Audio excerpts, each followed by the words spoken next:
నమస్తే. ప్రస్తుతం మనతో పాటు సీనియర్ జర్నలిస్ట్ దాము బాలాజీ ఉన్నారు. ఆయనతో మాట్లాడదాం. నమస్తే సార్. నమస్తే. సార్, చిరంజీవి అంటే పిఠాపురంలో పవన్ కళ్యాణ్‌ని గెలిపించండి అంటూ పిలుపునిచ్చారు. అంటే ఇంతకుముందు మనకు ప్రచారానికి వస్తారేమో అనుకున్నాము. కానీ పిలుపునిచ్చారు. అంటే ఏ విధంగా చూడొచ్చు? అంటే ఎఫెక్ట్ ఏమైనా ఉంటుందంటారా? ఎఫెక్ట్ అనేది మనం చెప్పలేము. బట్ మామూలుగా పవన్ కళ్యాణ్‌కి అక్కడ బాగా ఛాలెంజింగ్ అయితే ఉందనేది గ్రౌండ్ నుంచి వస్తున్న రిపోర్టు. ఎందుకంటే పవన్ కళ్యాణ్ కంప్లీట్గా వర్మ మీద ఆధారపడ్డాడు. తెలుగుదేశం వర్మ మనస్ఫూర్తిగా పనిచేయట్లేదు. వర్మ తమ్ముడు రవి కానీ వర్మ కానీ అక్కడ తెలుగుదేశం ఎక్స్క్లూజివ్ మీటింగ్స్లో వాళ్ళు గట్టిగా పవన్ కళ్యాణ్ని గెలిపించానని చెప్పట్లేదు అన్న ఒక వార్త అయితే స్ప్రెడ్ అవుతుంది. అంటే మన రిపోర్టర్లు అక్కడికి వెళ్ళినప్పుడు కూడా వాళ్ళు చెప్తున్నది అయితే పవన్ కళ్యాణ్ గెలుపు అయితే చాలా కష్టమని చెప్తున్నారు. దానికి పవన్ కళ్యాణ్ వైపు నుంచి చూసినప్పుడు పవన్ కళ్యాణ్కి అక్కడ గ్రౌండ్లో పట్టు లేదు. జనసేనకి వర్మనే నమ్ముకోవాల్సి వచ్చింది. వర్మ ఎంత సిన్సియర్గా పనిచేస్తాడు అనే దాన్ని బట్టి పవన్ కళ్యాణ్ గెలుపు ఆధారపడింది. రెండవ అంశం ఏంటంటే అక్కడ జనసేనకు తెలుగుదేశం మధ్య సయోధ్య అనేది లేదు. ఎప్పుడైనా కూడా అర్థమెటిక్ అండ్ కెమిస్ట్రీ అంటారు. అంటే లెక్కలు వేసుకొని నీకెన్ని సీట్లు అనేది అర్థమెటిక్ అయితే, కెమిస్ట్రీ అంటే ఓటు ట్రాన్స్ఫర్ జరగాలి. సో జనసేన నుంచి తెలుగుదేశానికి మిగతా చోట్ల జరిగితే జనసేన పోటీ చేస్తున్న చోట తెలుగుదేశం బీజేపీ ఓట్లు ట్రాన్స్ఫర్ జరగాలి. ఇది స్టేట్ వైడ్గా కూడా కొంత ఇబ్బందిగా అనిపిస్తుంది. ఎందుకంటే జనసేన ఓట్లు తెలుగుదేశానికి పడే అవకాశం ఉంది, కానీ తెలుగుదేశం బీజేపీ ఓట్లు జనసేనకు పడే అవకాశం లేదనేది ఎక్కువగా గ్రౌండ్స్ నుంచి రిపోర్ట్స్ వస్తున్నాయన్నమాట. ఎందుకంటే చాలా చోట్ల తెలుగుదేశం వాళ్ళు జన సైనికుల్ని ఏమాత్రం కూడా రెస్పెక్ట్ ఇచ్చి మాట్లాడలేదని, వాళ్ళు చాలా హీనంగా చూస్తున్నారు అన్న ఇది చాలా చోట్ల ఉంది. అట్లాగే జనసేన నుంచి కూడా కింది స్థాయి నాయకులు చాలామంది వైసీపీలోకి వెళ్ళిపోయారు. ఫర్ ఎగ్జాంపుల్ మన పోతిన మహేష్ లాంటి వాళ్ళు కూడా వైసీపీలోకి వెళ్ళిపోయారు. దీనివల్ల కూడా జనసేనకి ఇబ్బంది ఉంది. జనసేనకి 21+2 23 చోట్ల 12 చోట్ల జనసేన కాని వాళ్ళకే సీట్లు ఇచ్చారు. సో తెలుగుదేశం నుంచి కొంతమంది దీంట్లో చేరి తెలుగుదేశంలో సీట్లు రాని వాళ్ళు జనసేనలోకి వెళ్ళండి, మీకు అక్కడి నుంచి ఇప్పిస్తాను చంద్రబాబు అలా ఇప్పించను ఉన్నాయి. సో ఇట్లాగా రకరకాల పద్ధతులు కొంతమంది వైసీపీ నుంచి వచ్చి జనసేనలో చేరిన వాళ్ళకి ఉన్నాయి. ఇలాగ జనసేన అప్పుడు ఎప్పటి నుంచో అక్కడ పనిచేస్తున్న వాళ్ళకి సీట్లు ఇచ్చే పరిస్థితి లేదు. దీనివల్ల వాళ్ళల్లో కూడా అసంతృప్తి ఉంది. వాళ్ళందరూ కూడా జనసేన నాయకులను ఓడించాలి, అక్కడ జనసేన సీట్లు ఎవరు ఇచ్చారో వాళ్ళ అభ్యర్థులను ఓడించాలనే ప్లాన్తో ఉన్నారు. దీని ఎఫెక్ట్ అంతా అంటే స్టేట్ వైడ్ ఎఫెక్ట్ అంతా కూడా పిఠాపురంలో పడుతుంది. పిఠాపురంలో ఏంటంటే కాపు ఓట్లు 90,000 పైన ఉన్నాయి, కానీ అవన్నీ గంపగుత్తగా పవన్ కళ్యాణ్ అకౌంట్లోకి వచ్చే పరిస్థితి కనిపించట్లేదు. ఎందుకంటే కాపులందరూ పవన్ని ఓన్ చేసుకోలేదు. ఈసారి కాపు యూత్ మాత్రం ఓన్ చేసుకున్నారు. దీనికి కారణం ఏంటంటే ఇప్పటి వరకు అంటే 83 తర్వాత చూస్తే రెడ్లో కమ్మాలో ఇద్దరే ముఖ్యమంత్రి అయ్యారు తప్ప వేరే కులం వాళ్ళు అవ్వలేదు. సో ఇది మారుతుందేమో అనుకున్నారు చిరంజీవి వచ్చినప్పుడు.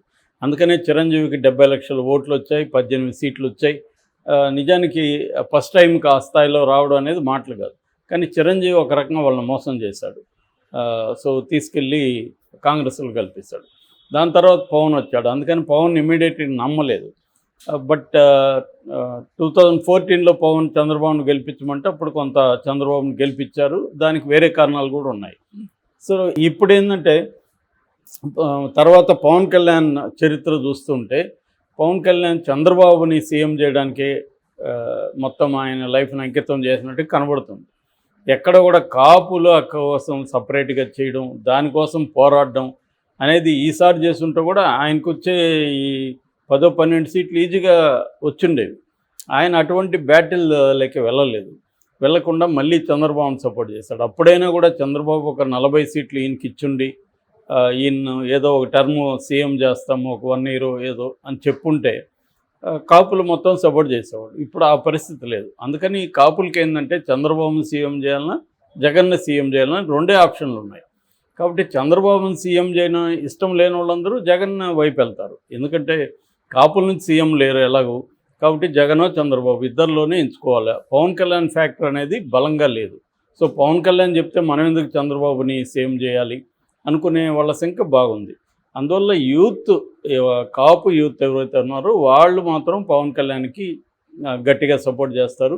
ఏజ్ పెరిగే కొద్ది కాపుల్లో పవన్కి యాంటీగానే ఉన్నారనేది చెప్తున్నారు. ఎందుకంటే ఇటు జగన్ రెడ్లకు రిప్రజెంటేటివ్ ఉన్నాడు, ఇటు చంద్రబాబు కమ్మాస్కి రిప్రజెంటేటివ్ ఉన్నాడు.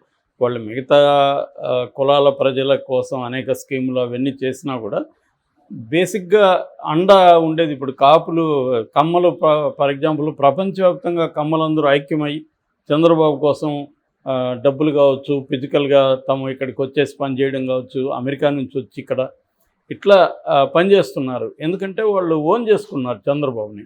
అట్లాగే రెడ్ లైన్ అంతే. సో కానీ కాపు సామాజిక వర్గం పవన్ కళ్యాణ్ అలాగా ఓన్ చేసుకుంటున్నట్టు మనకు కనబడలేదు. సో దానివల్ల ఇబ్బందులు ఉన్నాయి. సో ఈ ఇబ్బందుల్ని ఇంకా అధిగమించాలంటే పవన్ కళ్యాణ్ తన చిరంజీవిని కూడా రంగంలోకి దించాలి, సినిమా వాళ్ళు చాలామందిని దించాలన్న ప్లాన్ అయితే ఉన్నింది. కానీ మనకి ఇప్పటి వరకు ఉన్నది వరుణ్ తేజ్, సాయి ధర్మ్ తేజ్ ఇద్దరే వాళ్ళ ఫ్యామిలీ నుంచి బలంగా కనిపిస్తున్నారు. ఇటేమో జబర్దస్త్ బ్యాచ్ అంతా ఒక డజన్ మందికి పైనే దించారు. సో దాని ఎఫెక్ట్ ఎంత అనేది తెలియట్లేదు. ఎందుకంటే వాళ్ళకి అంత ఇమేజ్ ఏం లేదు. వాళ్ళని ఏదన్నా సరదాగా చేస్తే చూస్తారు తప్ప వాళ్ళు ఓట్లు ఏమంటే మేము ఎందుకు వేయాలన్న ఇది ఉంటుంది చాలామందికి. సో ఆ ప్రాబ్లం ఉంది. సో అందుకని చిరంజీవిని రంగంలోకి దించుతారు. చిరంజీవి రాబోతున్నాడు, చిరంజీవి కానీ క్యాంపెయిన్ చేస్తే ఖచ్చితంగా పిఠాపురంలో ఇంపాక్ట్ ఉంటుందని అనుకున్నారు. నిజంగా కూడా ఆ మేరకు కొంత ఉండే అవకాశం ఉంది. ఎందుకంటే చిరంజీవి కొంత కాపు పెద్ద అంటే ఏజ్డ్ పీపుల్ని కూడా కొంత అడ్రస్ చేయగలరు పవన్ కళ్యాణ్ కంటే. పవన్ కళ్యాణ్ ఎంతసేపు ఈయన ఊగిపోతున్న ధోరణి సినిమాకి ఎక్స్టెన్షన్ లాగా ఇతను మాట్లాడుతుంటాడు తప్ప యూత్ అప్పీల్ అయినట్టుగా కొంత చదువుకున్న వాళ్ళు, కొద్దిగా మెచ్యూరిటీ ఉన్న వాళ్ళకి అప్పీల్ కాదు అది. సో చిరంజీవి అయితే కొంత అప్పీల్ చేయగలడు. కాకపోతే చిరంజీవి కూడా అనేక ప్రశ్నలు వస్తాయి. నువ్వు 10 ఏళ్ళుగా ఆంధ్ర రాష్ట్రాన్ని పట్టించుకోకుండా ఇప్పుడు వచ్చి ఎందుకు చెప్తున్నావు, ఎందుకు నువ్వు స్పాన్సర్ చేస్తున్నావు అనే ప్రాబ్లమ్స్ రకరకాలుగా వస్తాయి. సో నువ్వేమో అమ్మేస్తావు, ఇప్పుడు మీ తమ్ముడికి వచ్చి నువ్వు ఎలా గ్యారంటీ ఇస్తావు, ఇవన్నీ ఉంటాయి. అందుకని ఆల్రెడీ స్టార్ట్ అయినాయి కూడా. చిరంజీవి గతంలో చంద్రబాబు మీద ఏం మాట్లాడాడు, ఆంధ్రజ్యోతి, ఈనాడు మీద ఏం మాట్లాడాడు, ఇవన్నీ కూడా వీడియోలు బయటికి తీశారు. సో ఆల్రెడీ కొంతమంది వైసీపీ నాయకులు డైరెక్ట్గా చిరంజీవిని అటాక్ చేయడం కూడా మొదలుపెట్టారు. సో ఈ క్రమంలో చిరంజీవి వస్తే ఇది ఇంకా పెంట్ అవుతుంది అనవసరంగా అనుకున్నట్టుగా మనం అర్థం చేసుకోవాలి. అందుకని వీడియో మాత్రమే చేశాడు. అది కూడా జాగ్రత్తగా ఓన్లీ వాళ్ళ తమ్ముడు గురించి మాత్రమే, కూటమిని గెలిపించండి కానీ అట్లేం మాట్లాడలేదు. మా తమ్ముడిని పిఠాపురంలో, అది కూడా జనసేనని గెలిపించండి కూడా ఆయన పిలిపివ్వలేదు. మా తమ్ముడు తను ముందుగా అందరికంటే వెనకబుట్టినా కూడా సమాజ సేవ చేయడంలో అందరికంటే ముందుంటాడు. సో తను ఎవరైనా అధికారంలోకి వస్తే ప్రజాసేవ చేయాలనుకుంటారు. కానీ నా తమ్ముడు అట్ట కాదు. అధికారం లేకపోయినా చాలామంది రైతులకు, రైతు కుటుంబాలకు, మత్స్యకారులకు ఇలా చాలామందికి తన సొంత డబ్బులతో హెల్ప్ చేశాడు. సో ఆయనకి సేవాగుణం ఉంది. అలాంటి వాడికి అధికారంలో వస్తే ఇంకెంత చేయగలడు అన్నట్టుగా మాట్లాడాడు తప్ప ఇంక వేరే ఏం లేదు. కాకపోతే పిఠాపురం ప్రజలకు ఏం చేయబోతున్నాడు అట్లాంటివేం మాట్లాడలేదు. ఓన్లీ మా అమ్మ కొద్దిగా సెంటిమెంట్ని కూడా యాడ్ చేస్తున్నాడు. మా అమ్మ ఏడుస్తుంది అతని కష్టాలు చూసాను. మరి ఆయన ఏం కష్టాలు పడుతున్నాడో నాకైతే ఏమీ కనిపించలేదు. ఇంకెవరికైనా కనిపిస్తున్నాయేమో తెలియదు. ఎందుకంటే ఇప్పుడు ఈ మధ్య వస్తున్నాడు తప్ప అంతకుముందంతా వీకెండ్ పొలిటీషియనే. అతను ప్రజల కోసం ఏం కష్టాలు పడ్డాడు ఇప్పటివరకు అనేది, ఆయన ఏమన్నా అరెస్ట్లు అయ్యాడా, జైలుకి పోయాడా, లాఠీ దెబ్బలు తిన్నాడా, ఏమీ జరగలేదు కదా. నిజానికి అవి జరుగుతున్నాయి, చాలామంది మీద జరుగుతున్నాయి. ఆ రకంగా తీసుకుంటే చంద్రబాబు కష్టాలు పడ్డాడంటే అర్థం ఉంది. 75 ఏళ్ళ వయసులో కూడా ఇప్పటికి కూడా ఎండల్లో ఆయన తిరుగుతున్నాడు, జైలుకి వెళ్ళాడు, కేసులను ఎదుర్కొంటున్నాడు. ఆయన కష్టాలు పడ్డాడు అని ఎవరన్నా చెప్తే మనం నమ్మొచ్చు. పవన్ కళ్యాణ్ ఏం కష్టాలు పడ్డాడో తెలియదు. మాట్లాడితే ఆయన సినిమా రంగం వదులుకోలేదుగా ఇప్పటి వరకు. సినిమాలు బ్రహ్మాండంగా చేసుకుంటున్నాడు, సినిమాల్లో డబ్బులు వస్తున్నాయి.